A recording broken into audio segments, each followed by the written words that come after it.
Welcome to Jurassic Park. I'm not even supposed to be here today. I'm just a fucked up girl who's looking for my own peace of mind. Welcome to the party, pal. I'll be back. I'll have what she's having. Death has come to your little town, Sheriff. You can either ignore it, or you can help me to stop it. All right, Mr. DeMille, I'm ready for my close-up.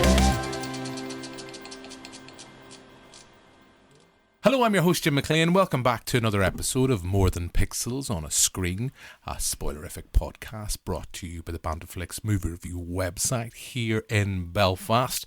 Joining me as always is my lovely co-host Adam Neeson. What's up? No ideas for any catchphrase yet? Sweet too, like, don't I mean? I need to set myself in. Keep going. You're definitely someone who's, we're not quite sure on the old results yet on the Voight-Kampf test yet. He's a bit like Rutger Hauer. He's seen things you people wouldn't understand. Well, I was at the Devonish at the weekend. That's what I was going to say. Big helicopters hanging around the Devonish. Dripping down her chin like tears in the rain. Genuinely, I know we're going to be talking about movies, and do you want to say at this point what we're going to be talking about? I don't know if you got the rundown. Of the rundown. This is the professional nature that we bring. So, of course, we're going to be talking about Blade Runner because it's screening at the Render Film Festival. Well, at the Strand Arts Centre as part of the Render Film Festival on the 28th of February. So, better get the podcast out before then. Well, no pressure. We've talked about this last week. Although, as always, we'll be talking about a movie news. We have Tim Burton, who's going to be on. He's going to be talking about the Theatre of Food at the Avenue Cinema. I seen his photographs literally, about 10 minutes before we started to record, and was like, oh, maybe get Tim on to talk about that. Our very own Therese Ray, one half of Banterflix's Sleuth Sisters, is going to be talking about the BAFTAs. Did you do your research for that? Did you watch the BAFTAs? seen clips, mate.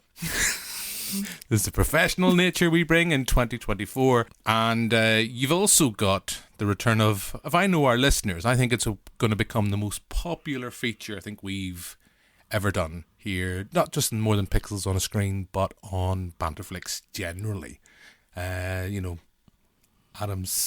still a Back in Black feature. Back in Black, it's the feature that's sweeping the nation. It is indeed. It's bigger than anything seen at the Devonish. People say that the story wasn't true, but I think I find I was the one that did the research. So Yeah, 4 minutes. 4 whole minutes, Chris. 4 minutes. And I don't want to big myself up here, Adam. And it says more about me because I'm a little bit jealous of the feedback you've got from your new feature. And one episode in, I've demanded my own feature as well. But more about that. We'll keep you on tenterhooks. All I will say, listeners, the most popular creation we've created. Everyone's favourite cinema-loving butcher, Martin Scorsese. Not that one from County Fermanagh. He's back. He's not just for Christmas, Adam. Oh, all year round, baby. He's going to be all year round. If I know our listeners and I know how to milk their attention for anything, I know they're going to love this feature. There's people getting milked in the Devonish, I heard. It's going to be just a punchline all day, boys. Generally, what do you think about that? It's just people having a bit of crack, isn't it? Like And a bit of cock. Well, In their face. shoulders, hands, wherever you want them. Shiver me timbers, it looked like a parrot. I don't know. She definitely didn't look like a parrot because she got it in her eye.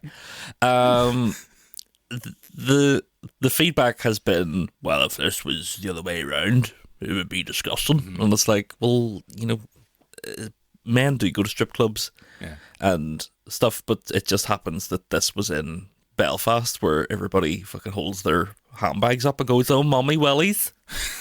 Actually, you've preempted me. No one says the word willies enough anymore. It's always cock, schlong, member. You can't beat a wee willy. From the video footage I've seen, yes, you can. Do you think we're big enough to do the Devonish? In what way? Do you think Banterflix can, the fabulous Banter Boys, Jim and Adam? Actually, I on the way here was putting in a request to do a double feature showing. Right. In the Devonish, I submitted Free Willy and Anaconda for the movies, and they just outright knocked me back. Weird. No, not happening. Not happening. Not happening. That's the exact opposite of Adam Neeson's catchphrase. Instead of what's happening, not happening. Right, okay, so I think with that, that's enough of what I've dubbed general banter, Adam. It's been trademarked no, by other Belfast that's true. people. We're not allowed to say that one. Let's just call it G-Bants. real talk. Yeah, real talk. That's enough of that. So, Adam, it's time to see if your jingle making has improved on week 2. It's time for a bit of movie news. Movie news. I like that one. All right. Yeah, no expense spared, listeners. So, it's actually been rather busy because, ironically enough, we had you on the TV show this week. We were talking about Madam Web again. Mrs. Webb. Listen to previous podcasts for that. We were talking about Stranger Than Fiction. Might come up later on with our What We've Been Watching feature. And The Marvels, which Claire McCulloch, not to call people out, didn't review. She just had a nap. I enjoyed that on the show, that she was just like, don't talk to me about it because I was sleeping. So that's my review. Good night. Yeah. And what was the first thing I did? Went to Claire. Claire, what do you think? I had a nap. Right. So when we were recording that, we were kind of like, there's no real news. There's nothing big. There's nothing massive. So we were talking a bit about June Part 2. We might come back to this actually later on because that's going to be out next week. Although on the next show we're going to have a Film Devour special. You and I are going to be going to that to kind of watch some of the shorts, maybe speak to some of the filmmakers. Hopefully going to get Brian onto the show next week, talk about that. But there's been a glut. There's been a glut of movie news since we recorded earlier in the week. So what's caught your attention? The Borderlands trailer dropped. I can't make my mind up if it's going to be good or bad. It's got a great cast. Kate Blanchett, Kevin Hart, to name but a few off the top of my head. Jack Black, the girl that played young Ahsoka and young Gamora in Endgame.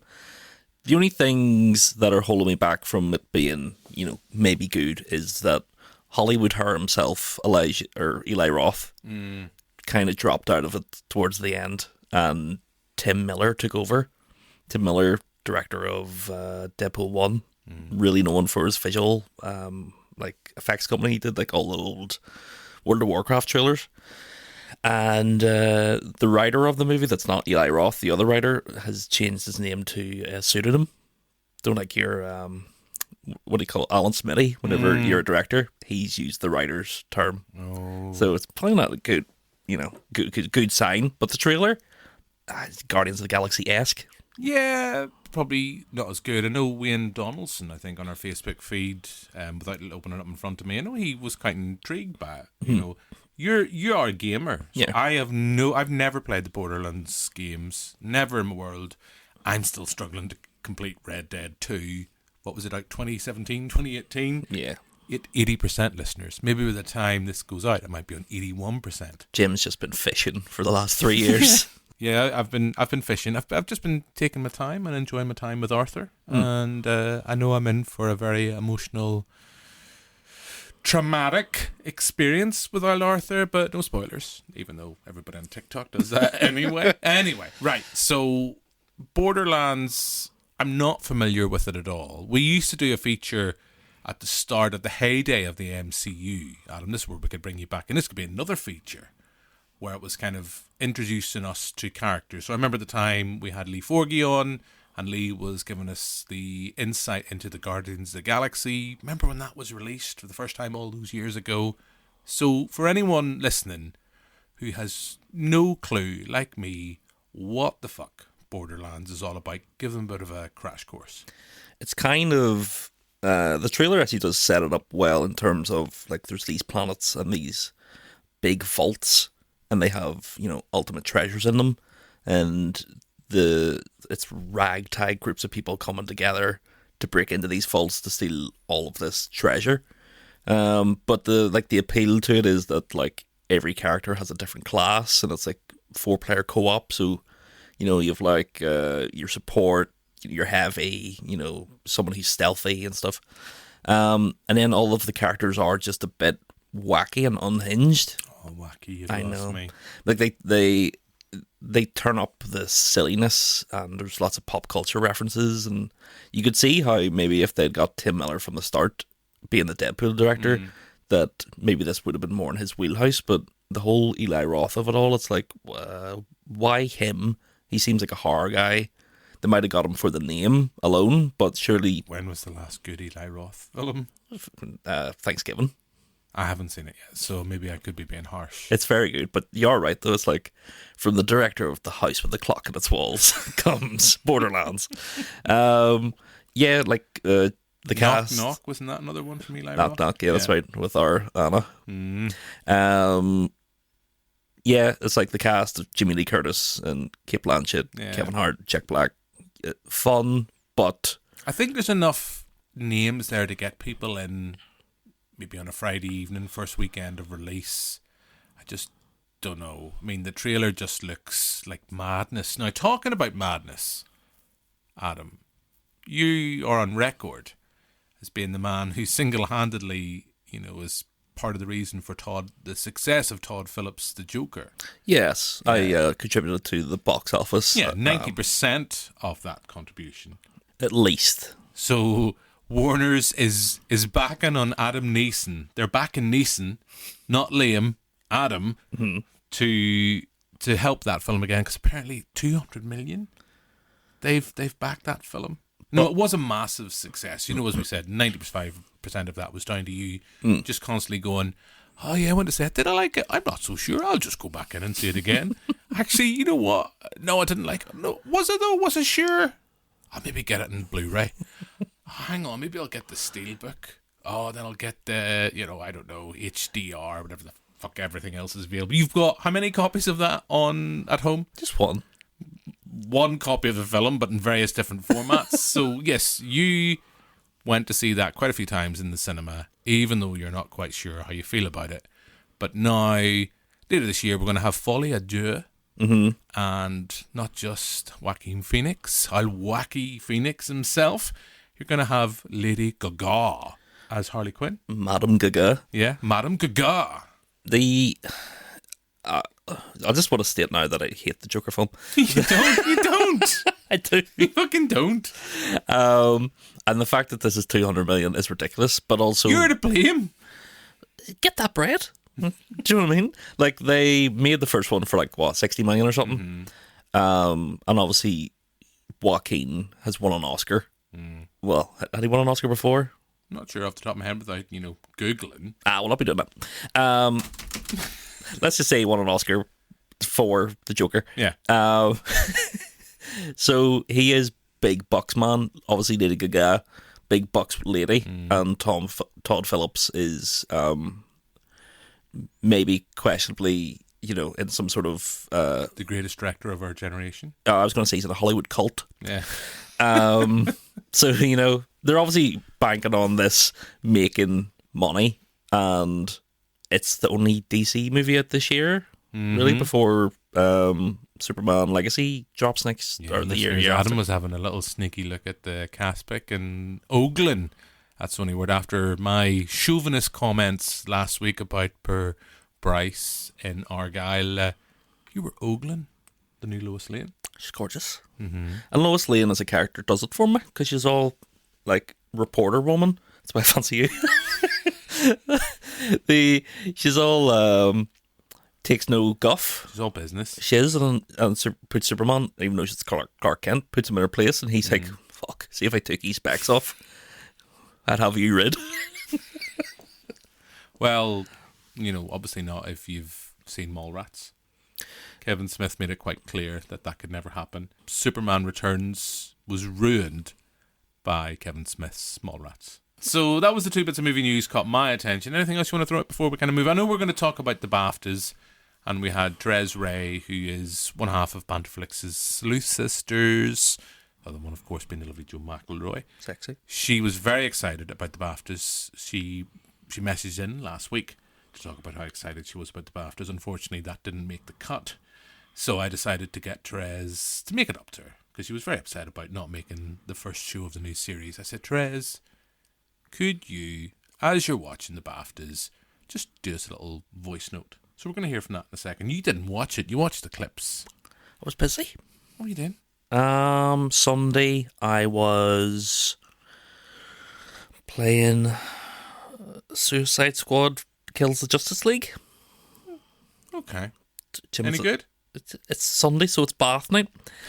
Bath night before school. I really enjoy. Are you a matey man? I used to be What have you moved up to? Mr. Man. Mr. Tickle. Do many people get that like peppermint shower gel? Source. Beg your pardon? Oh yeah, sorry. I rub a ball to go, oh, Mr. Tickle's here. But what's this about the BAFTAs? Oh yeah, I didn't watch it. It was playing. You could have had a bath while you were watching the BAFTAs. Since you didn't watch it, I did. Delighted to see Oppenheimer taking home so many awards. The zone of interest, that we were talking about briefly last week, and of course on the TV show a couple of weeks ago. So great to see it doing well. Poor Things as well. I'm preempting everything that Trez is going to talk about. So without any further ado, let's hear what she thought of the BAFTAs. If you've been living under a rock, or much like me, annoyed at the most recent episode of Call the Midwife was delayed, then you'll know this past Sunday, the 18th of February, the 77th BAFTA Awards were held at the Royal Festival Hall. The BAFTAs, which are quite a prestigious award show in the UK, was presented by first-time presenter David Tennant, along with Michael Sheen's beloved dog, Bark Ruffalo. This all sort of sped out from the opening sequence in which both David Tennant and Michael Sheen showed a parody of their show during lockdown staged, and Michael Sheen wouldn't take no for an answer when asking David to mind his dog. It kind of set the tone, I suppose, from the beginning of the night. We know that David Tennant is both a comedian and an actor, and I suppose given past presenters, it relaxed everybody into would have been a very stressful enough award show. We had two main frontrunners in terms of nominations. As you can imagine, one of those was Oppenheimer and the other was Poor Things. Unlike the most recent Golden Globes, Barbie sort of fell short in terms of nominations, much in the same vein that's reflected in the Oscars. We also had Saltburn nominated for a few awards that essentially were snubbed at both the Golden Globes and the Oscars as well. But it was good to see that British director Emerald Fennell was being recognised once again for another great show following her success of Promising Young Woman. It's no surprise to anyone that Oppenheimer was the big winner of the night with a total of 7 wins, both including leading actor, which Cillian Murphy won, which is also the first time an Irish actor or actress has won this. And it also meant it was a win for Christopher Nolan, first time BAFTA Best Director award as well. Oppenheimer tells the story of the atom bomb, and it covers the run-up essentially and the investigation that undergone before Hiroshima and Nagasaki. The second came in second was Poor Things, which had a total of 5 wins, one of which included Emma Stone winning leading actress. Emma, in her speech, thanked everyone who worked on the show, but also specifically her dialect coach, as she joked that the difference in how Americans would say water in comparison to how someone from the UK would say water. So no surprise there for both of those films. They sort of, Poor Things was released more recently, and from its release has made quite an impact. Oppenheimer has been out since the summer. We all know we had the Barbenheimer reflection in July, but it's definitely made an impact across all award shows.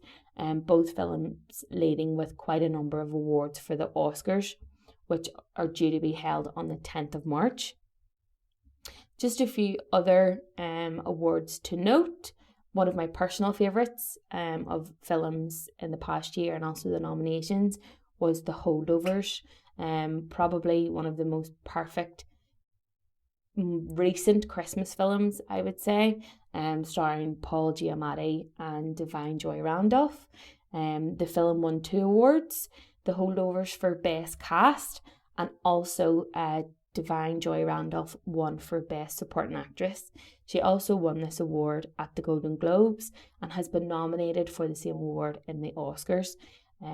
Divine, probably only known beforehand from her time in Only Murders in the Building as a detective, plays a grieving mother and chef who works in the school in which the location of the holdovers is set, and delivers a phenomenal performance. For me, it's sad to see that there weren't more wins for this film, particularly for Paul Giamatti, who delivers such a great and warm enough performance in that film. Another worth to note then is Zone of Interest, which won two awards, Best British Film and also Best Film from a foreign language that's not English. This is the first time that it's happened, mainly because the director of the film is English, and secondly, it is set in wartime Germany, particularly around Auschwitz in the camp, and it tells the story of one of the lieutenants there and his family who live directly right beside one of the gas chambers. Definitely one to see if you haven't taken the time to look at that yet. And also I suppose it ties in with that wartime element with Oppenheimer. Outside of the awards, as you can imagine, there's always some extra performances and extra characters presenting awards.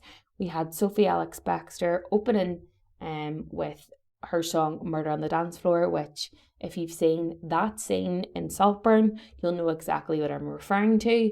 And it was good to see everyone in the audience just really enjoying quite a pop classic, particularly with it being released back into the charts again. And then last but not least, I suppose the main thing that everyone reflected on and brought quite a tear was the surprise announcement of Michael J. Fox announcing the Best Film Award at the end of the night. Michael arrived on stage in a wheelchair. As you may know, he's been suffering from Parkinson's. His diagnosis was in the early 1990s, and he doesn't really spend much time in the public eye. However, he's been campaigning quite a lot, particularly with the release of his documentary about his time suffering with Parkinson's. But as I said, he arrived on stage in a wheelchair to a standing ovation with not a dry eye in the house, and made a specific effort to stand and not provide the win as best film, which we knew turned out which in the end was Oppenheimer. Last but not least, the main thing that I enjoyed was the Irish in force, which we've seen across all of the award shows. It's great to see someone like Cillian Murphy, Paul Mescal, Andrew Scott, Barry Cohen, flying the flag for Ireland, and recognising their talent across all of the award shows. And I wish them well for the Oscars. It was a great night as always, great fashion, great entertainment, great guests, and as the Oscar nominations have been released, it'll be interesting to see how they unfold, particularly with how the awards have gone, both in the Golden Globes and the BAFTAs. So don't forget to tune in on the 10th of March to the Oscars. So Adam, that's Therese talking about the BAFTAs. Pretty comprehensive. I think she covered all bases. We're only a couple of weeks now from the Oscars. I think we asked this last week. Do you stay up for the Academy Awards? Do you get excited by them? I do. I think I said last week that you give me the bad news that it's on the ITV this year. I think it's on ITV this year. I'm not 100% certain. I know they've definitely bought the rights. I don't know whether it's from this year or from next year, but hopefully that means that certain presenters, namely Alex Zane, won't be there, but I have a fear he still will be. I like movies. You're like, yes, you do, mate. I love a movie, me. Him, Claudia Winkleman. Like, people you don't want to... Like, I like... Ryland. Yeah, people you don't want to see at 3 o'clock in the morning being like, was that beautiful? You're like, fuck up. I really like that movie. Have you seen this one? No. But I've seen Barbie. Really like Barbie. I've seen Barry's Wee Arts. Ha ha ha ha. Alison Hammond will probably be on it. Alison Hammond. Oh, she'll be laughing the whole Bradley time. Walsh. He'll be laughing. He won't be able to control his laughter. Bradley Walsh's wee son just kind of, reaching out from his stomach just to feed on the crumbs that he can get. Like fucking brain damage. Yeah. He, not the symptom of the movie. Wolf from Gladiator. How did they get him? Have you been watching the Gladiators? I watched a bit because you were hyping it up. Yeah. And just seeing Bradley Walsh's son, don't even know his name, just like nervously, his eyes darting back and forward, be like, oh, here's fucking Lisa from Liverpool. How have you been training? And you're like, you don't need to be on the TV. But just for anyone who knows me, knows I've become quite obsessed. There's one of the Gladiators, Sabre. Mm-hmm. If she's listening. What's happening? Anyway, so we're excited about that. We will probably do an Oscar season, the Academy Awards season special, kind of closer to the time after the Oscars, of course.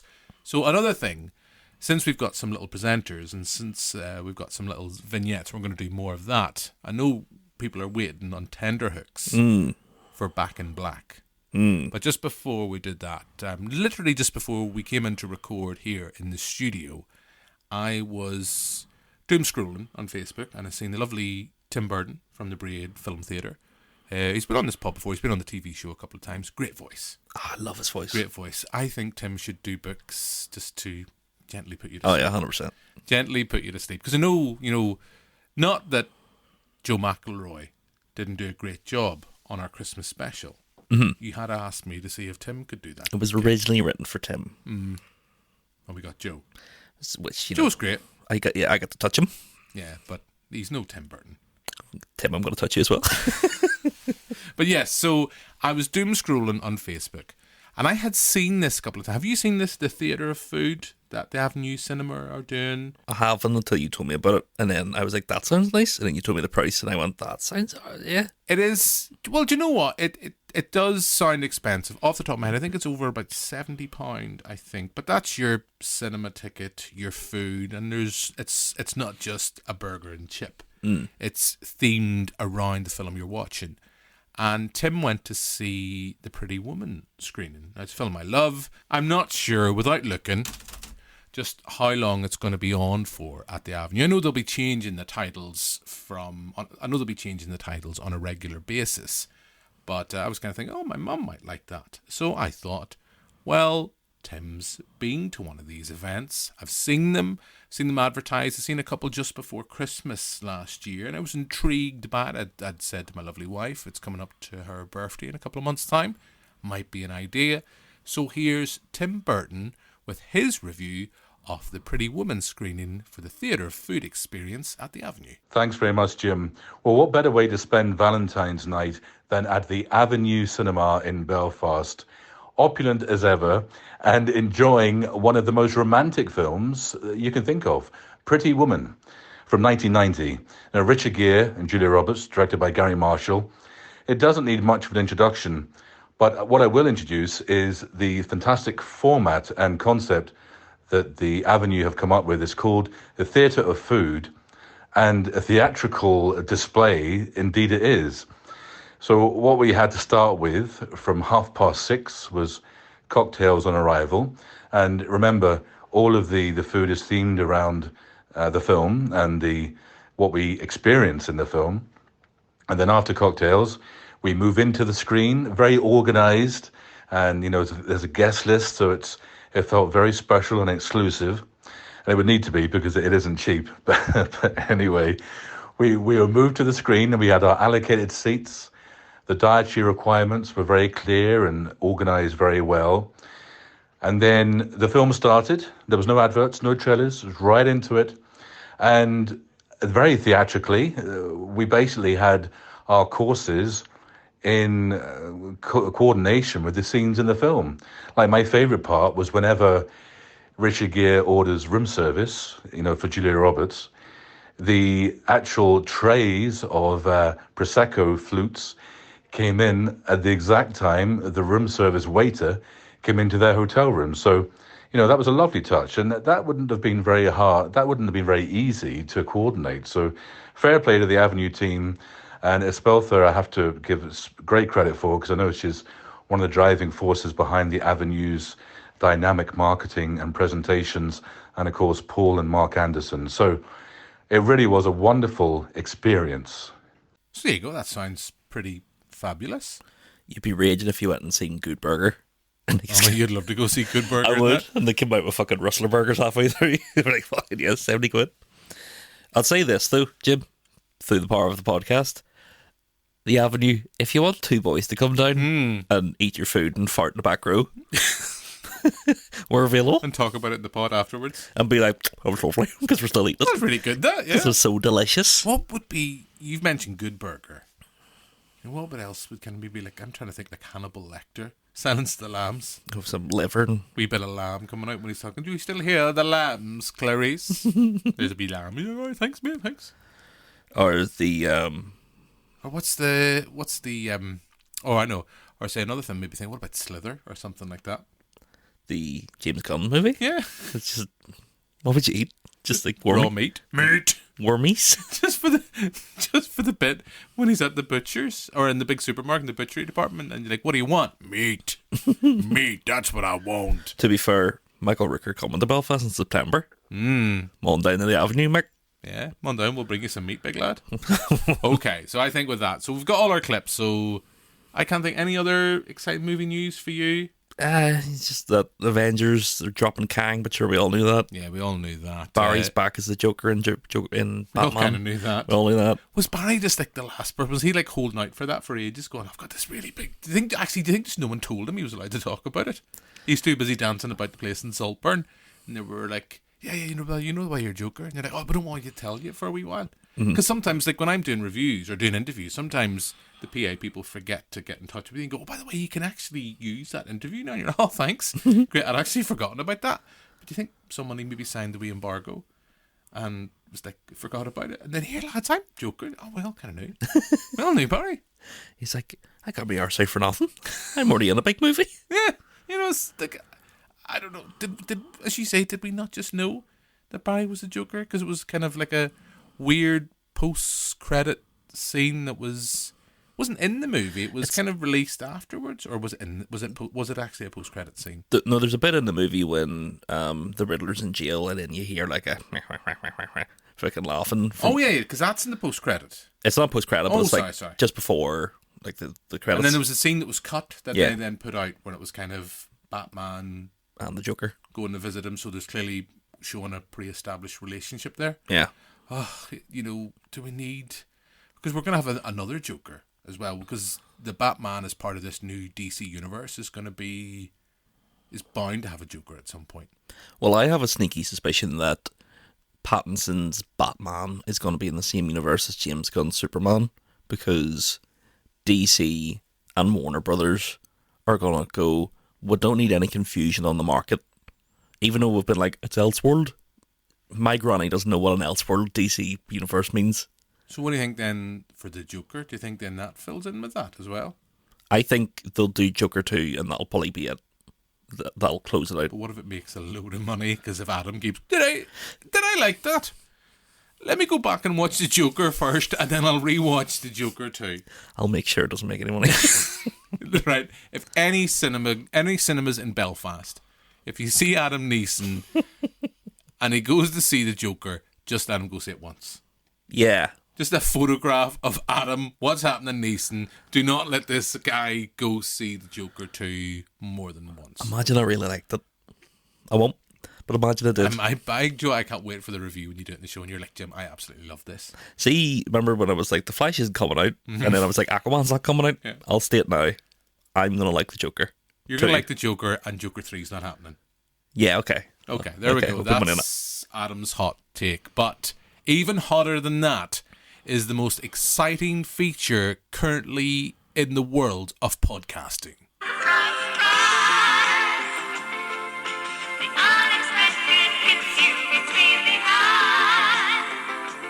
Welcome back to Cilla Black, Back in Black. What's the segment called? Back in Cilla Black. 2 minutes research. Where I come to you with fun facts about the Duchess of the Merseyside. This week... I like how he's went, Merseyside. Yeah, but like Dr. Evil. Merseyside. This week, I actually have... it's actually related to movie news. Okay. So how much research properly this time? Because I know Chris Dunlop, he's a regular listener. He likes to hear, how long. The exact time. 45 years, Chris. So the movie news this week is that in 1991, Cilla Black was actually attached to be in a remake of Kes. You know the movie Kes, of course. Yeah. But that movie's based in like England and like small. Who was attached to direct the remake? I haven't done that much research. All right. Let's say John McTiernan. He was attached to do a remake of Kes, and obviously Kes being set in small town England, like in harder times, like the Thatcher era, Thatcher. In 1991, they wanted to make it more political, so they had it set in Somalia, where Cilla Black had her own Kes and would fly about, and because it's during the war, the Kes actually gets killed during the war, and they didn't want to call it Kes again or Kes 2, so they were going to call it Cilla Black's Hawks Down.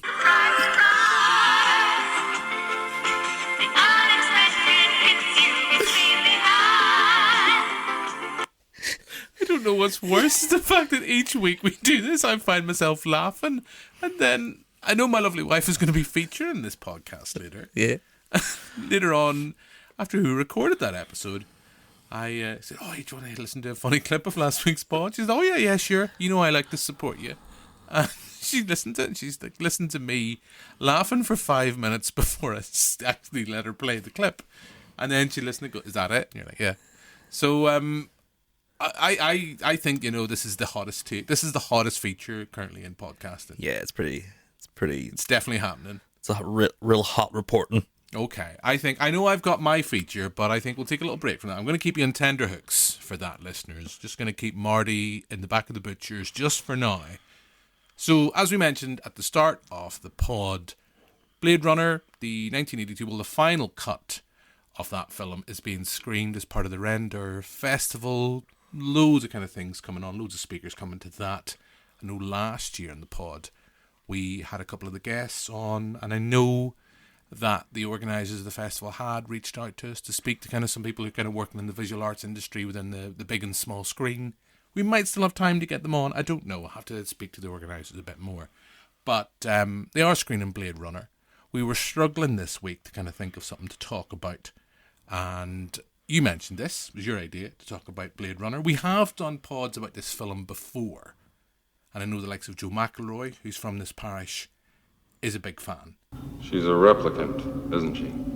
I'm impressed. How many questions does it usually take to spot one? I don't get it, Tyrell. How many questions? 20, 30 cross-referenced. It took more than 100 for Rachel, didn't it? She doesn't know. She's beginning to suspect, I think. Suspect? How can it not know what it is? Commerce is our goal here at Tyrell. More human than human is our motto. Rachel is an experiment, nothing more. We began to recognize in them strange obsession. After all, they are emotionally inexperienced with only a few years in which to store up the experiences which you and I take for granted. If we gift them with the past, we create a cushion or pillow for their emotions, and consequently we can control them better. Memories. You're talking about memories. You a big Blade Runner fan? It actually took me quite a while to not understand Blade Runner, but kind of to get my head around it. Fuck's sake! So is this like Joker? Kinda, yeah. This is like Joker. Where you're like, did I like that? I'll just watch it again. That is kind of how it was, yeah. Because I know that I like the aesthetic of Blade Runner. Obviously being a big Red Dwarf fan, they take a lot from Blade Runner. Well, the so-called final episode of Red Dwarf, then it wasn't the final episode. Yeah. They lied. It very heavily referenced Blade Runner, from what I can recall. I think I put that, not to give a shout out to my old Letterboxd account, but I think I mentioned that when I was talking about Blade Runner and that. it's like it did influence probably at the time the final, which is no longer the final episode of Red Dwarf. It was season, because I'm a big Smeg head. Was that when I went to Dave? Or Yes. Somebody brought it back, and it wasn't great, but it wasn't terrible. It was a bit like The Simpsons now. Yeah. It's nice to have it back. It's just a shame that it's not as good as what it was before. It's just the concepts aren't as funny anymore, but they are still quite sci-fi. It's still delivered. It's still better than any fucking sitcom that's on the BBC at the moment. Yeah. But anyway, at the minute, you know, other than the great My Hero, of course, how could you forget? What a classic! Do you know what I didn't like about My Hero was that it was Arno O'Halloran, that was, and then whenever Dougal left, they got the guy that loves curly whirlies from fucking the Thin Blue Line. Yeah. What's that guy's name? He was in Gimme Gimme Gimme. I know who you mean. But he was like, clearly, he's a gay actor. Yeah. And they were like, he's a superhero with a kid and this woman. You're like, what? Straighten it up, mate. Hugh Dennis, though, in that. There's a great flashback. So I love how we've already went from Blade Runner, Red Dwarf, My Hero. That's what listeners come back for in this pod. So yes, Blade Runner 1982, Ridley Scott feature. It has been retooled off the top of my head. Is there 6 different versions of the film? 5 to 6 different versions. I just really know the director's cut and the final cut. And then there's that one, famously, the studio kind of forced upon them with that terrible... the narration by Harrison Ford that he didn't want to do and purposely did it terribly. And then it's got the footage from the end of The Shining, where him and Rachel are just kind of driving through the countryside, completely off kilter with everything else that we've seen from that kind of grungy LA setting in the past. Yeah. But of course, 2019. We're now in 2024, and because I have the box set with all the different versions. My favourite is probably the director's cut, because that's the one I probably watch the first time. Not to say I don't like the final cut. I think there's visually things that it does and polishing in that regard, but the director's cut was the one I remember. I think I'd mentioned again in my Letterboxd review, just because we rewatched it, was watching it on this. My grandmother, God rest her, bought me a really a portable, fuck's sake, supposedly portable TV, this beast of a black and white thing that probably had a screen smaller than my iPhone, and it was like the best but also the worst thing. So I had it up in my bedroom, so late at night you could kind of sit and watch BBC One or anything like that, and that's where I remember watching Blade Runner on. And that, like, probably not having any clue of what's been going on other than the weird cat noise at times the soundtrack makes. Ever something of a film is imprinted onto my psyche. Of all the things I could talk about, that kind of the bit in the soundtrack near the end where it kind of goes, which doesn't sound anything like that. But anyway, yeah, like I was saying, as I cut across you. No, I was just trying to think about, because I looked over your laptop and seen footage from fucking the Super Mario Brothers. Yeah, whenever I first watched it, I was like, I don't really get it. Like, I don't really get the hype. There isn't really much of a plot to this, apart from, you know, Harrison Ford having to hunt down these people that we know are bad guys. But are they bad? I know, well, that's the thing. As like a 12-year-old kid, I was just like, why is Indiana Jones not shooting anybody? I think it wasn't even Indiana Jones. I was probably a big Star Wars... Well, I still am a big Star Wars guy, but like back then I was like, Han Solo is my favourite. So then I did watch a couple of times over the years, still just couldn't really get a grip of being like, why does everybody love this? Because people don't. I know on the previous pod we did many years ago, and I can't remember who was on, I was the person there defending Blade Runner. Kind of, they were going, it's a bit up its own arse. And a lot of people do have, and I think this is more Ridley Scott, and fuck, I love Ridley Scott. I love his attitude towards critics. Everything, oh, you didn't like it? Fuck off. Oh, do you want to watch it on your phone? Fuck off. That's just Ridley. I love you. There's so many of his films of late, you've seen kind of the topics of faith and what that means for people, even in stuff of late. Maybe not Napoleon, but definitely in the last 2 Alien movies. And although he wasn't a director, he was a producer on the Blade Runner 2049 Probably a wise move. And Denis Villeneuve, what'll he ever achieve? Where's he going to go? But I think the problem for a lot of people is that Ridley Scott has forced this narrative of, is Deckard a replicant? Mm-hmm. And I think it's probably the most boring aspect. I know we were talking about Stranger Than Fiction on the TV show.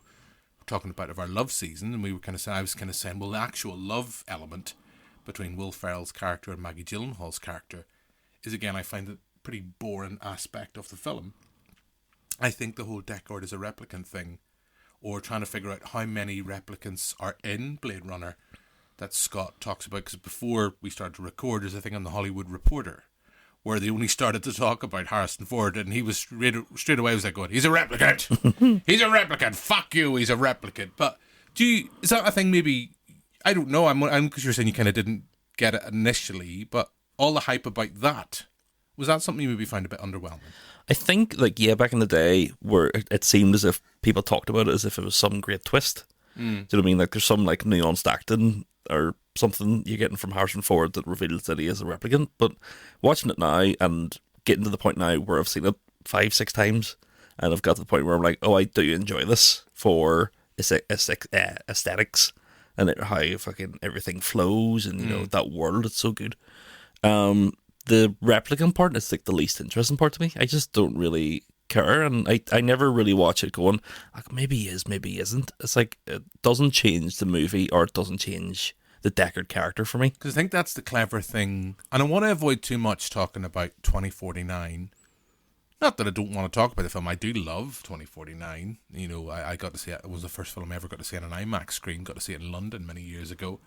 I think the fact that film, you can watch it, and I think I said at the time when I reviewed it, back when I did write reviews, it was a case of Schrodinger's Deckard. You can watch that. He can be a replicant, or he can be human. It doesn't matter. Mm-hmm. It's whatever you believe, and come back. I know Ridley Scott is obsessed about that, and I think it's a good thing why he wasn't directing, because there was that sense of ambiguity there.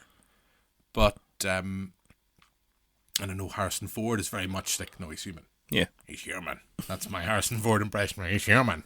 He's very much of that regard. But just on what you said about the replicant thing being boring, I think that Deckard, is he a replicant, is boring, but the actual idea, like, we have Sean Young as Rachel, we have Rutger Hauer as well, and his obsession for more life and wanting to meet his master and his creator, and there's that sense. Again, when I was watching, I've went off on a ramble here, because I do like Prometheus. I'm one of those people that likes Prometheus. Mm-hmm. I was thinking in that sequence when Rutger Hauer's Roy Batty, meets Tyrell, the head of Tyrell, his creator ultimately, and he's kind of disgusted. It kind of reminded me a bit of the scene in a kind of flip of the scene in Prometheus. Mm. It is a weird plot element, I'll not lie, in Prometheus, where Guy Pearce and co, they go all the way out to the furthest regions of space to meet their so-called creators. They meet him, and he's fucking raging that they showed up. Yeah. He's like, what the fuck, you left all these breadcrumbs for me to find you? He's like, what the fuck, you woke me up, I was sleeping. But I don't know, is it a weird, maybe I'm putting 2 and 2 together and getting 5. It's a nice kind of flip of that. And it just, when I was watching it, because I did rewatch the film for the pod, I was like, oh, that kind of scene kind of reminds me a little bit of Prometheus. Mm-hmm. I suppose it's Ridley getting older, isn't it? Yeah. Saying and angrier, yeah, being like, what would happen if you met a god, and a younger him might feel like he does in Blade Runner, where it's, 2 people just having a conversation, whereas now that he's an older man and an angrier man, what the fuck do you want? Sorry, what the fuck do you want to just rip your head off? Poor old Michael, or David, I should say. Big Dave gets his fucking block chopped off. Yeah.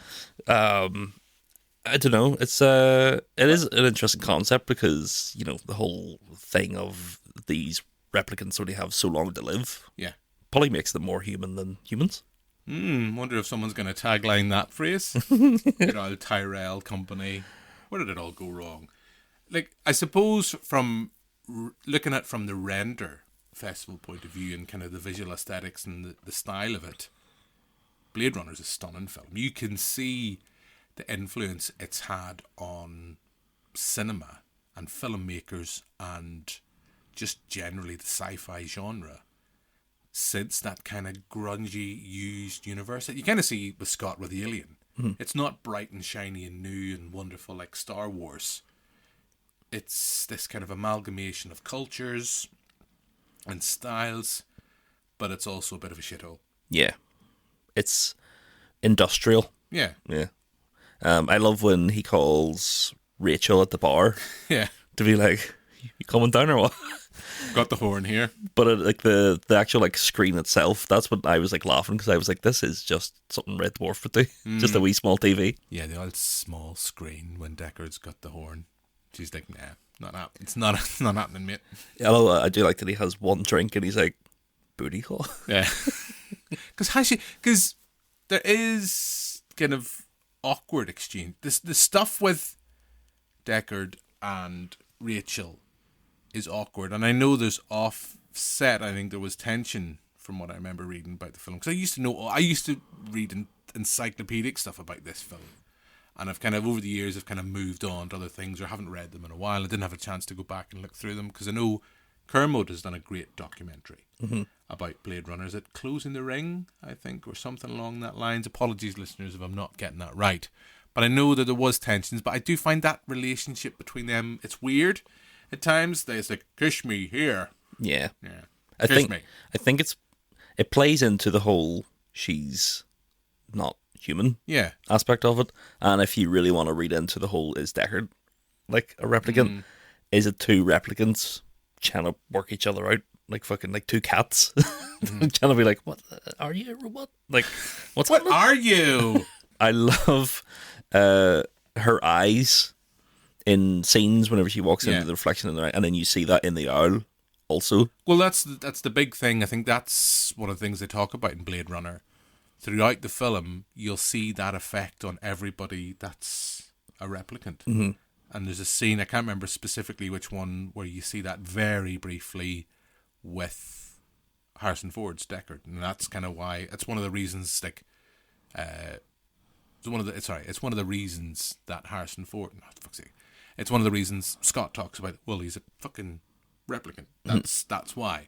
Another bit, of course, he talks about, which I know is in the final cut, and you and I were talking about, is it in the director's cut, the dream sequence with the unicorn, and then there's the call back at the end to the unicorn at the end, and that's Ridley saying, hitting you over the head, he's a replicant, because dreams are implanted, and these aren't his dreams.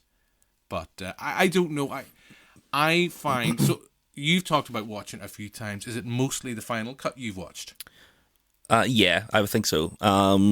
It was always like that DVD in HMV or Zavi that has like the blue rim. I think it is the final cut.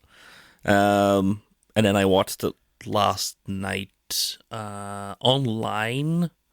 I can't remember what app it was on, but it was clearly like the final cut, but they'd letterboxed it wrong. Okay. It's very strange. Because there's the director's cut, and I don't really know, without going into being nerdy in the specific details, because I remember I've always been put off screening Blade Runner, because you get that one person from that one email from someone going, which version will you be screening? It's like, I don't know, mate. It's whatever Park Circus or Film Bank send us, but come on down. What's happening? Come down and see it. But yeah, I'm not quite sure. I know we've kind of touched a little bit about the various versions and the studio kind of meddling on the film.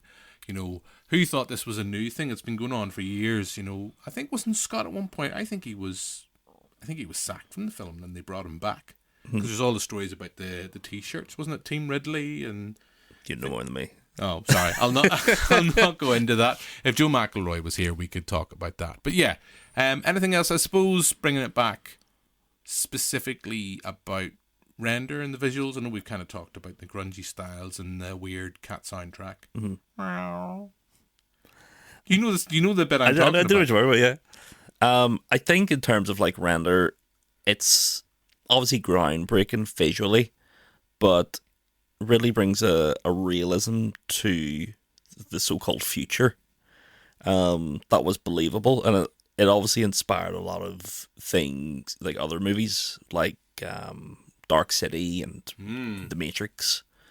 Stuff that there's also a lot of, you've got video games like Deus Ex or Cyberpunk, that kind of pick up the threads from Blade Runner, and like that aesthetic, but with Render being, coming here not to teach but to spread the gospel of, the hard work that goes into visual effects in movies.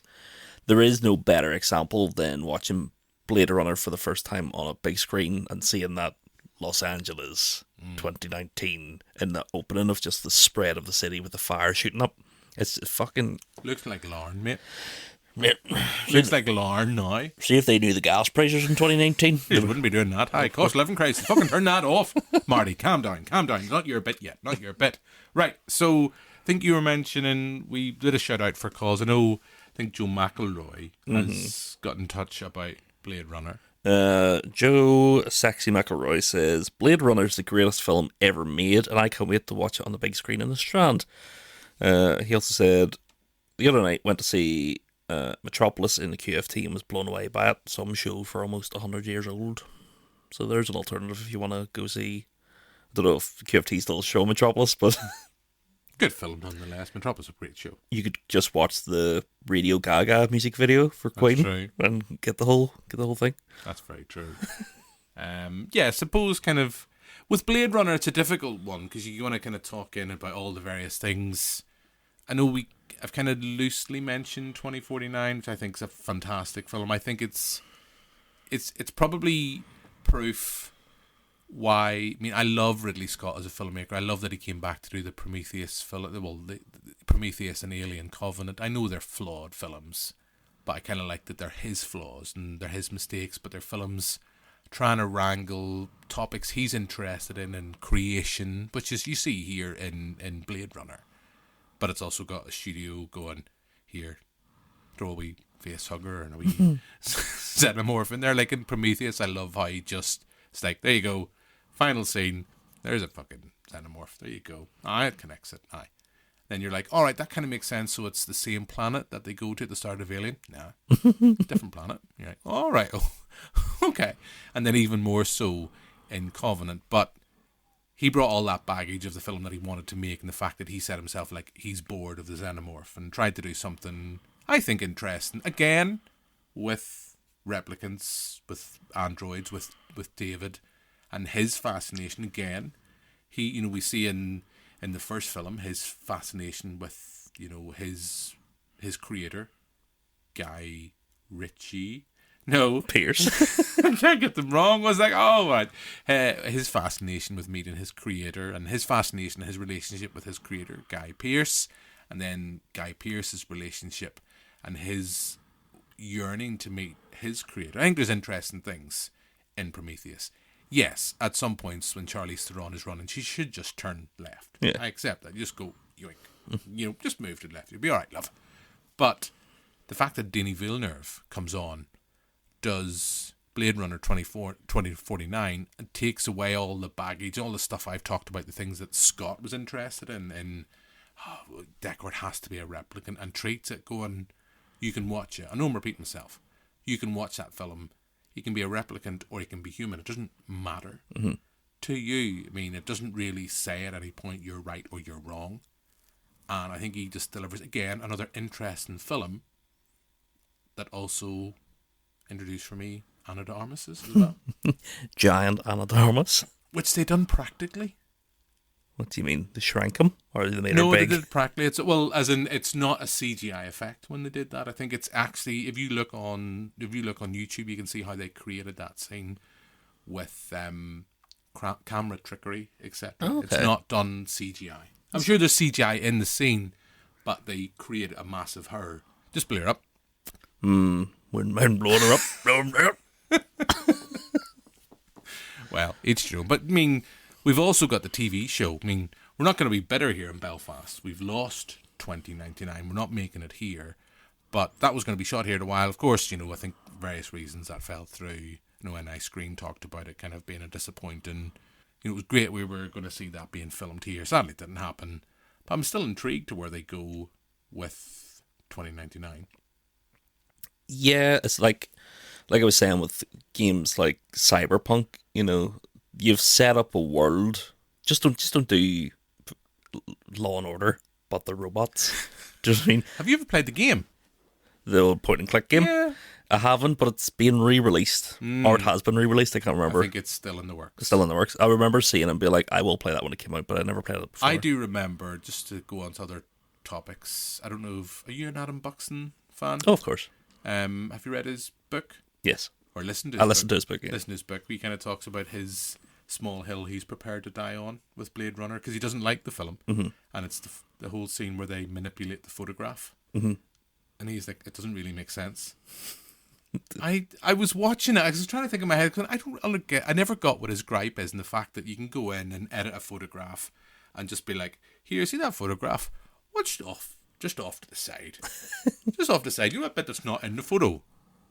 Just go away off, zoom away a bit off there, and just see. Oh, there's your girl there that loves the old snake. She's round the corner. He's just round there. How did he see her? It never bothered me before, but when I was watching it last night, and having listened to Adam Buxton's Rambo book, which is brilliant, by the way, I definitely would recommend seeking it out. I'm like, yeah, Adam, you've kind of ruined, not you, Buxton, you've ruined a little bit of Blade Runner, because I thought that was amazing when I was younger. I can do that, wow. I think if you can believe cars can fly and that robots can be humans, so close to the human thing that they have to make a test, I think you can believe that you could see a bit of a photo. True. So fuck you, Buxton. Yeah, no, I love you. Fuck you, Buxton. Daryl Hannah we haven't really mentioned as well, in terms of, I love her kind of the androgynous look in her style, and also all the weird toys. And one of them looks, one of the wee guys, he looks familiar. I think I've seen him with the Devonish. the wee army guy with the big head and the big nose. I've seen that. There's a few girls have had that rest on their shoulder at the Devonish in the last couple of days. Yeah, Daryl Hannah kind of has that. What do you call your woman from Famp? Model. Black Maggie Smith. She kind of has that Maggie Smith look. Where the bags in her eyes are falling into her mouth. Who am I thinking of? Grace Kelly? Yeah. That's who I'm thinking of. She kind of has that Grace Kelly look that, you know, in Vamp is strange, but in this, you're like, here. Can I just point out, so near the end of the film, I don't really want to go into spoilers. I mean, we all know, I know I mentioned it briefly at the start, that great sequence with, you know, all these things will be lost in the rain, and you know the old bird. You just want someone just to shoot it. You just want Deckard to be a real cunt. Bang, just, you know, proper kind of cowboy style, shoot from the hip. But we all know that. I mean, that's an amazing sequence, and it's fantastic. But you know the sequence when Deckard comes to the apartment, and he's going around the room, and you see Daryl Hannah standing there or sitting there like a mannequin. She's got the net over herself. Yeah. I was watching it, and I'm no word of a lie, listeners. I turned into Leo DiCaprio in Once Upon a Time in Hollywood. In Hollywood, I literally was like, "Whoop, there she is!" I literally was saying the thing to myself, "Go whoop, there she is!" And I was like, "Why the fuck have I never noticed her before? Just sitting there." And then there's another wee. Do you ever notice this? There's another wee toy robot just kind of looking about the place when he comes in, going, "Oh fuck, shit's about to go down." I'll say that. He's not going to be coming out for me. But yeah, I was literally. Is it Rick Grimes? No, Rick Grimes is in Walking Dead. Carl. Rick Dalton? I was Rick Dalton for a moment in Once Upon a Time in Hollywood. Literally, as he comes into the apartment, was like, "Oh, there we go." I like that whole apartment fight feels like a video game boss battle before you get to the big boss battle on the roof. They should make a Blade Runner game. They should. That's not point and click. Not point and click. Although that is just cyberpunk, isn't it? Let's not forget, just before we move on, a small appearance by James Hong. Oh, yeah. I was watching it last night, and my girlfriend was sat beside me. And she was crocheting. Her head turned and goes, "Is that Kung Fu Panda's dad?" And I was pleased to say that it was. You just turned around and said, "I love you." I was like, "Have you seen Balls of Fury?" Because you're about to. Welcome to the Devonish. Cancel them tickets to the Devonish. See the way James Hong there, he's got some eyeballs on his shoulder. Well, you're going to see more than that different type of wee eye anyway. Jap's eye. Sorry, this has got very crude. I feel really bad. And Alexa Tim Burton and being involved in this pod. You know, his wonderful voice, and he's listening to himself going, I wonder when they'll let me on the pod. Wonder when my bit's going to be. Imagine if he scrolled so far to this bit and he heard me talking about someone with their Jap's eye on the shoulder. Jesus, that's bringing us down. I like to think that... I don't think I'll be making Radio Ulster again anytime soon with this time of chat. I like to think that Tim's just sitting in the house with a nice coffee, just smiling away. Just feel like, these boys, what are they like? Yeah, those pesky little guys. Pesky men are also like going, Wilson! Don't know where that comes from. Anyway, right, I think we've kind of talked enough. Oh, I have a fun fact about Blade Runner. Okay. I wrote it down because it was in the first few minutes of Blade Runner, and then I got invested in the movie and I forgot to write stuff down. Okay. But do you know the guy that plays Leon at the start? The guy that gets... Was his birthday recently? Happy birthday, man. Was it actually? He might be dead. Oh, I think he is dead. His name is Brian James. Yep. Let me just check. He is in the Sam Raimi second Sam Raimi movie. Yeah, he's dead. Sorry, Brahman. Sorry, mate. But as we record, it was his birthday recently, but he's dead. Happy birthday, big man. Yeah. Up in hell. He was in Sam Raimi's failed second movie, Crime Wave. Oh. Where he plays the rat catcher, the bad guy, the rat catcher. And on the commentary to that, Sam Raimi goes off. Him and Bruce Campbell go off about how much of a cunt he was, and that he was like getting so much in the character that don't they put all the actors in hotel rooms, that this guy fucking trashed the hotel room so bad that they had to move hotels. So whenever I see them, I did the Leo. There's that prick from fucking Crime Wave. So, in relation to that, you said, looking down on us. I think he's looking up. Sam Raimi sent him to hell. Sorry, Brian. But, belated happy birthday. Happy birthday, big man. So, I think with that, we'll move on. And I think before we get your last jingle, I think it's time for me to try out my own wee feature. I've been very excited about this. I have been pacing around the house at Lady Wallace, frustrating and annoying my lovely wife with this idea. So we thought, let's say me, I thought that Marty Scorsese, everyone's favourite cinephile butcher, works in Castle Street. He's originally from Fermanagh. He's maybe a distant cousin of the real Marty Scorsese, just the way sometimes they share names. He's not the Marty Scorsese. He's a Marty Scorsese, because otherwise he'd have been over in Berlin this week. Yeah. Getting surprised, going, yes, might give yourself a wee bratwurst while I'm here. Bring some meat with me, get some proper sausages. Do you know, like in sitcoms, whenever like a cousin comes to stay and it's played by the same actor? Yeah. That's the logic. That's the situation. That's why it's not legally infringing in any way. So we're clearly stating right from the get-go. We've always said from the get-go, possibly not in the Christmas.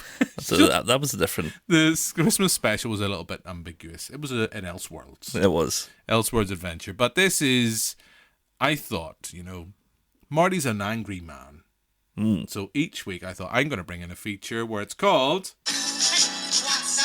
Marty! Here we go. You're not impressed. I love it. You're not impressed. I right. love it. Okay, so here we go. Let me just see if I can tap into the feed here for... Got to put Marty up. Yeah, let me have to get him onto here. So no, he's coming into the studio. Okay, here he comes. Hang on a minute. Let me just open the door. Marty, come on in, son. Morning. Marty, get you a wee seat there, son. All right. Marty, you're looking well today. Thanks very much, Adam. I'm not happy, though. Why, what's happening, man? I'm not happy. Did you see that malarkey going about? All that flesh on show. Jesus, fucking disgusting. I was horrified. I was sitting with Bobby D in the back of the butchers, and we were just sitting there having a wee cup of tea, and I was scrolling through the old YouTube. Aye. And I came across this, and I was going, Jesus, there was flesh akimbo everywhere. Fucking, I could see that girl's arse. Have you been talking to Jim McMorrow and seeing The Exorcist with him? No, he's a good lad, that Jim McMorrow. Good lad. But no, I was sitting there, and watching, just looking at there, and you can see everywhere, all the newspapers and everything, they've got the flesh everywhere. And I was, wee Joe came in, and, he had to sit in my knee, tell me all the stories and stuff. Like, Joe, what about you? And I was showing him. What is this, Joe? Well, Joe's, he's in his 70s, but he was a short fella. Wee short fella, he's sat on my knees, and I was like, Joe, look at that. And he was saying, Jesus, that old spider fella, but he's not clinging on walls. He need a fucking tin opener if he wanted to get access to that arse. And I was like, Jesus, Joe, when you home, son, when you home, stop and you talk way up and see the definition. I just thought it was disgusting. A lot of people are excited about this movie, and my thought about movies, but you just love them, Marty. I love the movies, but there's no need. Back in my day, we girl wore a proper dress, and a fella wore a proper suit.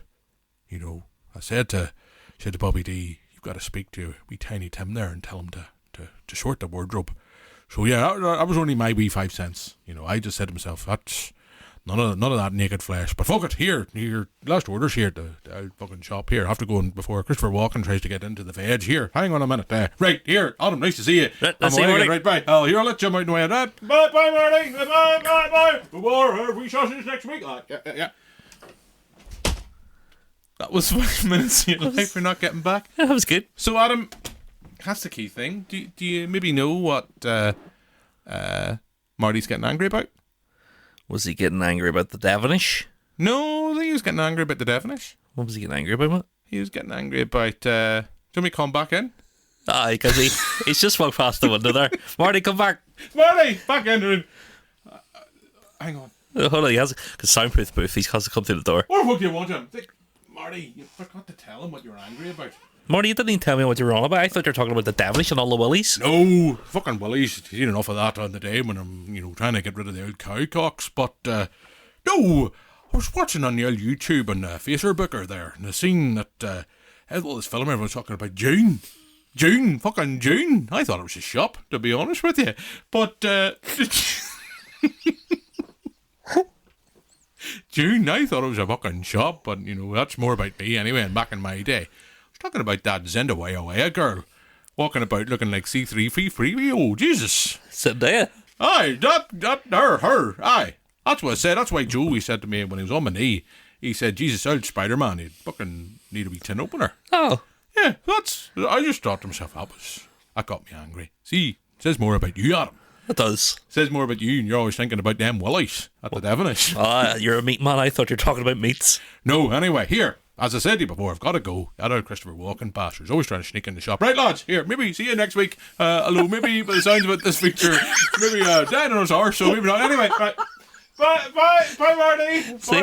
Bye, followers. Bye. See you, Marty. Yeah. There you go.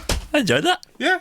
So, yeah, Marty was getting annoyed about the June 2 premiere. Oh. And Zendaya walking about. You see, that's what you thought with all the naked flesh. Thought he was talking about the Devonish. He's a man of many talents. That was some outfit Zendaya wore. I thought you know what Marty was wearing. He's just in a meat suit. I like the people immediately were like, C3PO, and also if she farts, you'll see it. Like, what is wrong with people? But that was both the things you thought of at that point. Well, I was thinking lots of things at that point. So yes, and I know actually, from memory, I think on Facebook, we did get a comment. Someone was asking us, are we excited about June Part 2? Yeah.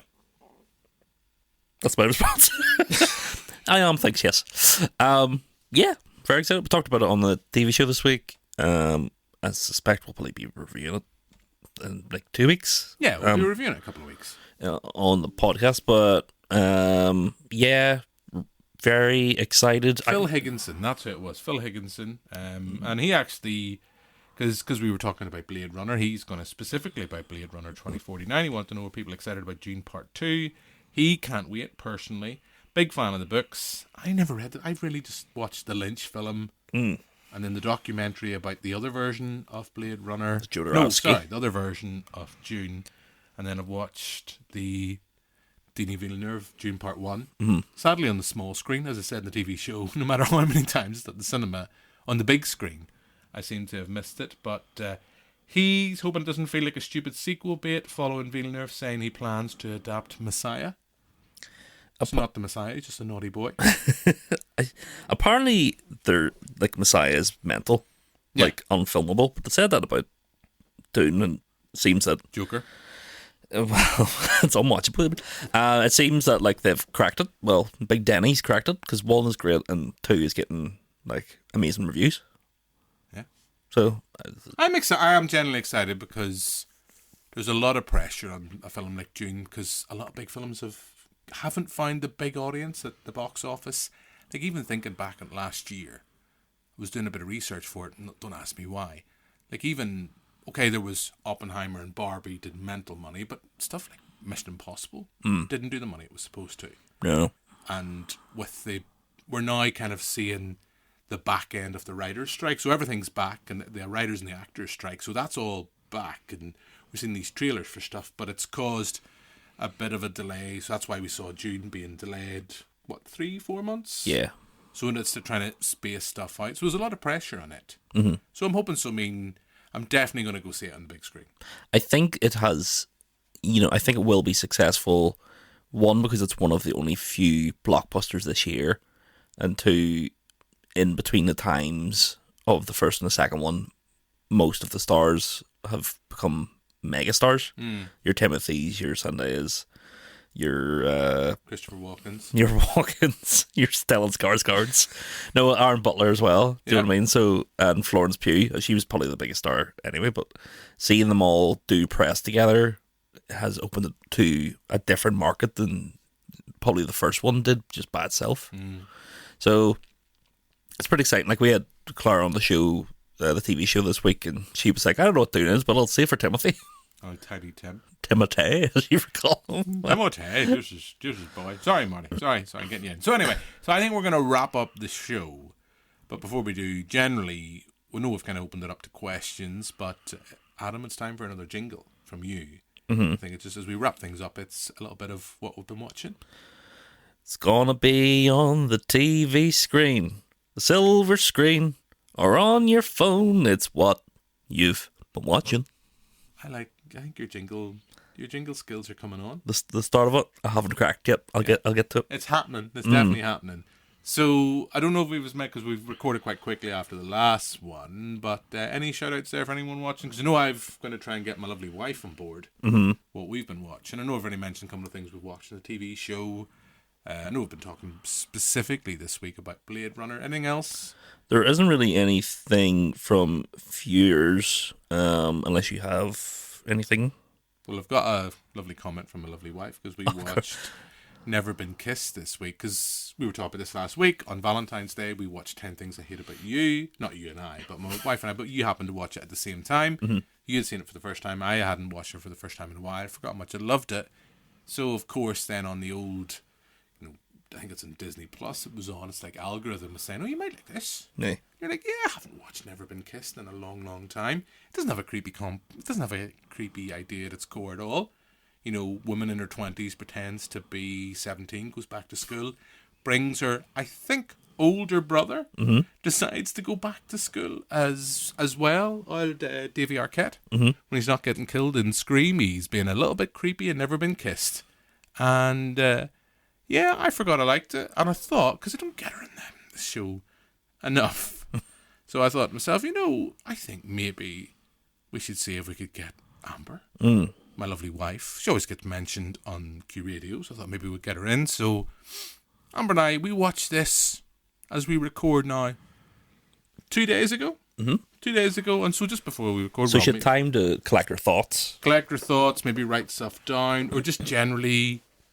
did you like it? Yeah or nay? So we just all met up before coffee. She was doing a bit of clothes shopping, and I said, "Hey, Amber, what do you think of Never Been Kissed? You know that film we watched two nights ago? What do you think?" I don't remember. The insight. Insight into her psyche there. So yeah, Amber doesn't remember Never Been Kissed. That's fair enough. You should watch Can't Buy Me Love. It's on Disney Plus as well. It's good with Dempsey. I really do want to watch again, and I don't know why. I do remember actually going many years ago on a date to see it. Save the Last Dance. Oh yeah, that is a good movie. I want to go see that because Julia Stiles, she kind of disappeared a wee bit. She got sucked into those Bourne movies. So what she was in last year or the year before, which I really enjoyed her in, Orphan First Kill. Oh yeah, I remember that. Yeah. She was out in that. Yeah, so there we go. So that was Never Been Kissed. I liked it. As I say, it's a weird, and you pointed out the director of Never Been Kissed. Bit of a, some of them wins, some of them loses in the back catalogue. He directed Scooby-Doo. Mm-hmm. But in the same time, Big Mama's House. You got one of them all. The Smurfs. Scooby-Doo 2 Monsters Unleashed, though. And he was the editor on Mrs. Doubtfire. What more do you That's want? all the thing I can look off without going. So anything else, Jenny? Because you were the last time we were recording, you were going to the cinema to see Citizen Kane. I did. I went and seen Citizen Kane. I want to apologise, by the way. The seat I'm on, it's not me passing wind. It's just the way I'm moving in this seat. Just in case it's coming up. Last week we were talking about drilling noises. That was pre the Devonish coming through. This time it's a farty seat. We've changed the kind of seating kind of set up in the studio. Yeah, we thought we'd sit side by side so we could smell each other's farts. Yeah, seen Citizen Kane on 35 down at the Strand. Seen Brown for a split second. And then text her being like, was that you? Was she in disguise? She was dressed as a nun? As Kane himself. Because anyone will know who's been to the Dark Ages. Brown did introduce a screening for us of Black Narcissus and came dressed as a nun. I thought maybe you should bought that costume. You should get her money's worth out for no reason. Knocking on the door of the Strand. Do you need another nun? None of this and none of that. But Citizen Kane. None today. Citizen Kane. What can you really say about it that nobody else has said about it? It is a masterpiece. It's not bad. It's not bad. It's a bit like Blade Runner. It's a good show. It's the first time I'd ever seen it, which felt like... Ever? Yeah. Okay. So it felt like, what's the word? Like a rite of passage. But it's one of those things, it's one of those films you know everything about. Have you seen any of Orson Welles' back catalogue? I don't think so. It was one of those ones when watching it, I was like, oh, I really should watch all these because they're class. Because I know Robert J. Simpson, who, I keep saying this, we haven't had on the pod for a while. I know he's a massive Orson Welles fan. We may have had him in our Christmas special as appearing as the aforementioned Orson Welles. All the kind of stories about the making of that film and the kind of deliberations and work that Kane went into. I mean, Mark Cousins has done a fantastic documentary about Orson Welles, talks about Citizen Kane. The other film I would definitely recommend seeking out, because in a former version of this pod, Robert and I watched Touch of Evil, which has just got that iconic, sorry as I burped really professionally during that monologue, but there's that great opening sequence in Touch of Evil where it's the one shot. Yeah, I've seen that. Yeah, because you can see the kind of influence and a fact that it was a game changer with cinema, and kind of just being able to move out. And there's some sequences, we're talking about Blade Runner earlier on, there's some sequences in Citizen Kane, look, even by today's standards, probably even more impressive now. Yeah, it's like I joked with you saying that I was watching Citizen Kane in the Strand and you could hear through the walls Madam Web. Yeah. It's like the duality of cinema. It was one of those moments, I get it every so often and I fucking love it. Do you know when you do film stuff like this for so long and you think to yourself, fuck, I have to watch another film a day, fuck's sake. There's times when you're in the cinema. I've watched Joker again. So I've had it, where you feel your body like levitating because you're in the moment. I think you're possessed, Adam. I think you need an old priest and a young priest for that. The edibles have kicked in. Where you're like so in the moment of the movie that you can feel yourself. This going to sound sad. You can feel yourself having, like, being happy and being joyful. This is probably just me. You weren't at the Devonish. Nobody's in your arse. You think to yourself, oh boy, I'm having a great time. I can always think of in Titan. Do you ever see Titan? Do you know the moment when she fucks a car? And I was like, cinema. Do you know when the all the firemen are having a party, and it's kind of like the father figure's kind of like dancing, and it's kind of as if like his life has got back on track. I remember being in the cinema being like, fuck, I love films. I got that feeling again with Citizen Kane. Weirdly at another dance sequence, but whenever he's dancing with all the showgirls coming in and they're talking about Kane and you can see the reflection of him in the window dancing, I was like, oh, films are class. I fucking love it. And that's what made me think when I was sitting watching it, being like, I am going to watch all his films. Obviously, him being a fucking major director, I would have got to it at some point, but I'm too busy watching The Joker. Yeah. So. And Madam Web, just to be sure. Yeah. I think I'm maybe going to offend people. I think it's The Lady from Shanghai is the other one I think I haven't seen all of Wells's back catalogue. I know he's done, because we've done it before in the pod, he's done some amazing adaptations of Shakespeare. Kind of his famous Voodoo Macbeth. I remember watching Citizen Kane, Lady from Shanghai, I'm nearly 100% certain, and Touch of Evil. Just fantastic films, and just a gifted, like Hitchcock. You know, shot car, talented director. He's pretty good. He's not bad, Orson Welles. He's not bad, Orson, you know. I think he'll go far. But speaking of other fantastic movies I've watched this week, I've been watching the Hellraiser series. Okay. Did you come out of Citizen Kane going, oh, it was good?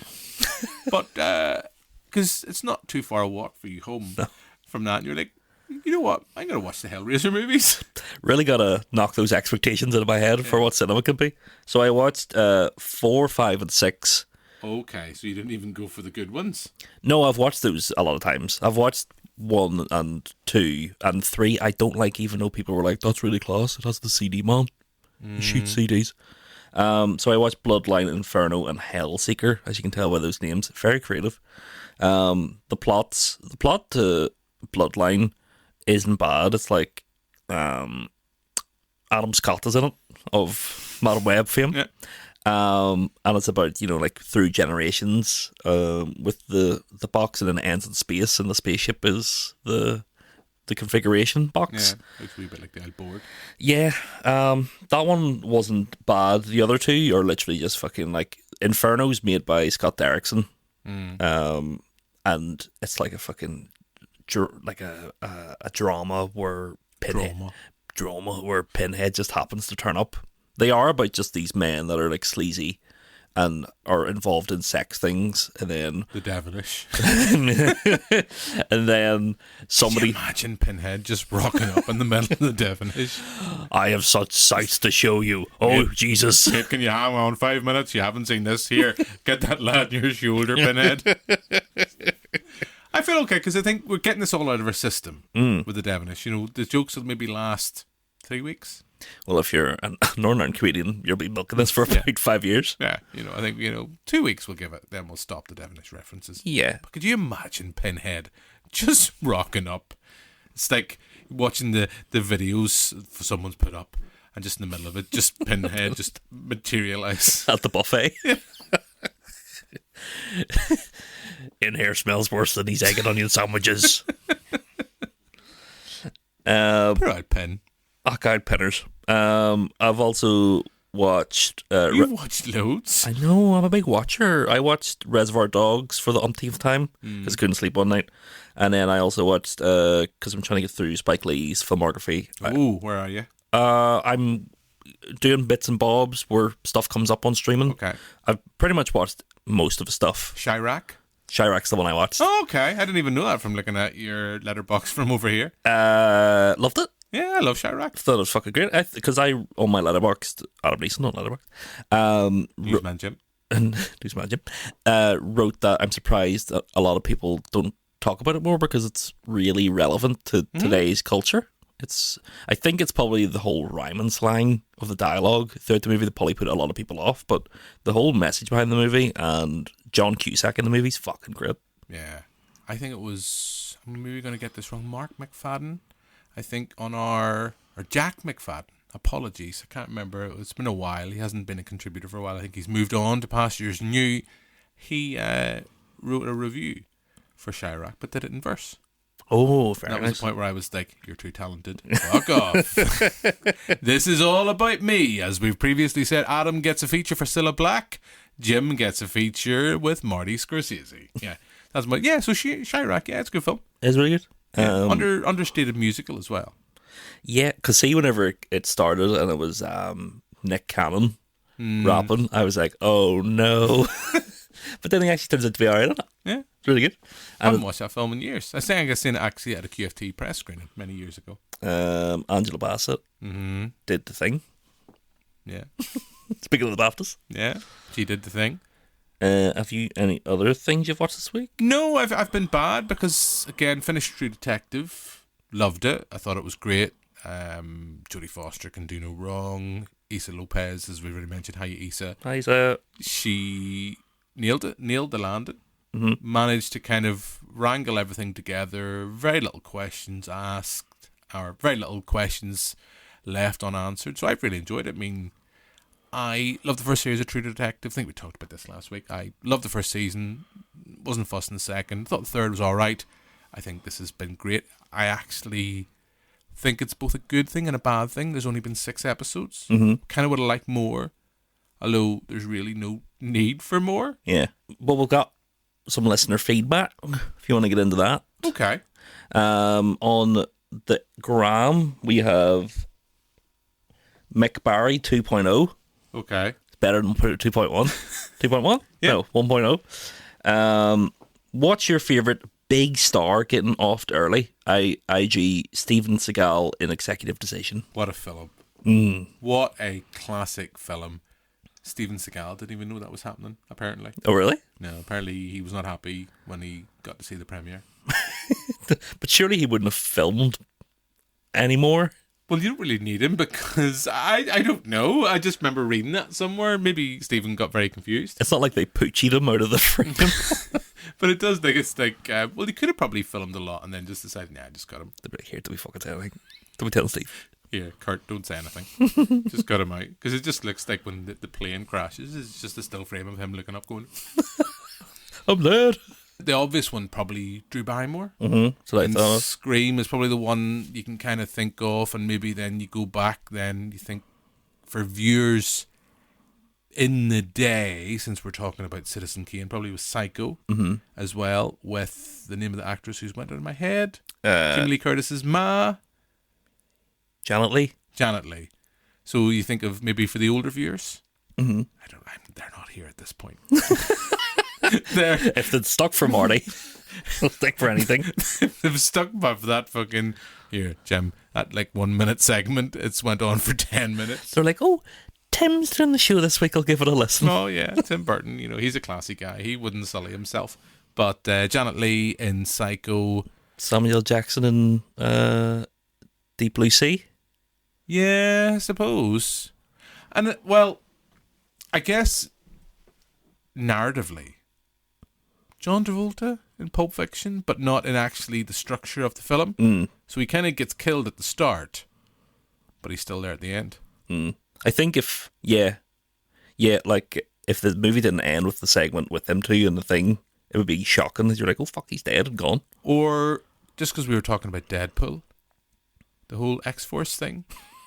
Kind of, because that was something I said last week. I wasn't a massive fan of that film, but the X-Force thing just made me laugh. And then there's a surprise cameo by a couple of Oscar-winning actors in that. Particularly, well, has Brad Pitt won an Oscar? We'll give him one. There you go, Brad. There you go, mate. There you go. You take one. Joaquin can have one. Well, Joaquin does have one. Maybe 2. I think Joaquin's got 2. Gladiator and Brother Bear. Yeah. That classic. Yeah, Brother Bear. Yeah. Or I don't know. I can't think of any other Joaquin Phoenix films. Maybe Gladiator 2. Maybe I'll pick one for that. He's back. He's back, and this time it's personal. Just when you thought he was dead is better. Nah, so go back in that. This went down a tangent. Yeah, I probably think in narrative in terms of structure, that'll be me trying to Chris Nolan it and be all kind of Inception and clever. I would say John Travolta in Pulp Fiction. I can't think of listeners' message in. Yeah, message in. I can't really think of massive ones because without it just feeling like, oh, it's a cameo. Yeah. Do you know what I mean? Because Liz Hurley in the start of Austin Powers 2. I know she's in the first one, but when it's revealed that she's a fembot. Vanessa, you're a fembot. Try foreplay, Austin. I haven't watched that film far too much. Yeah, so I think we've rambled on quite a bit. Adam, haven't even had time to get to our other segment that everyone really loves, their cinematic horror story. So James Stafford's story is going to have to wait till next week at our Film Devar special before that goes out. So thanks to Therese, thanks to Tim. James, if you've listened to this far, I promise you that your cinematic horror story will go into next week's show. It'll go into the Film Devar special. So it'll be worth the wait. It will be worth the wait, yes. So that's that. So thank you very much, Adam. Thank you, Chip. And thank you for listening. As always, you can find the back catalogue of this podcast wherever you get your podcasting fix. If you've been listening this far, you've enjoyed it, you're full. But if you have, don't forget to leave us a nice review to help other people find us. You know, I don't know what's the way the algorithm works, all that stuff. Do you ever understand that? It's literally a lucky dip. Yeah, lucky dip. You know, that's what. And even if that's what you want to leave it as a review, lucky dip #blessed. That would do us really good. So yeah, and don't forget the episodes of the TV show are all on the YouTube channel. We're going to plan to do a bit more of that, and hopefully get a few more podcasts going on to create a massive Banderflix network. So it's not just us rambling and talking nonsense like this. Imagine there was a 1 hour version of this show. If you play this podcast at 2 speed, it will be. Just thought of that. 4 speed. You know what? See, if you want to get in an hour, just start. Scroll right to the end. What's the matter, Barney? See you next week. Yeah, okay. So that's the nonsense that we bring. So thanks very much for listening. Until next time, goodbye.